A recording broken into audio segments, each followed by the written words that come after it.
Welcome to Samba Samba. Enjoy the video. You start by proving legitimate ownership. Locate the IMEI or serial and find the original receipt. These are crucial.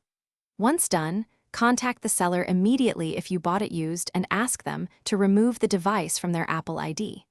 Make sure you have your own Apple ID credentials and photo ID ready. Apple will require verifiable documents before they act, so gather everything before contacting support. Next, escalate to Apple support or an Apple store. Explain the situation and present your paperwork. They will verify the purchase and ownership. If the original owner is reachable, have them sign in to iCloud.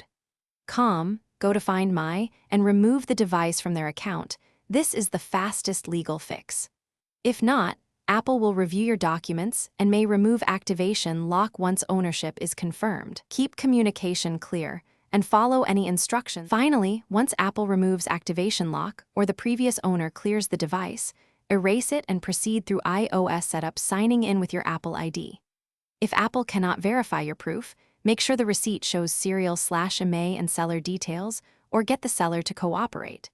If problems persist, return to the point of sale or escalate with Apple management. Do not use third-party bypass services. They are unreliable and may be illegal.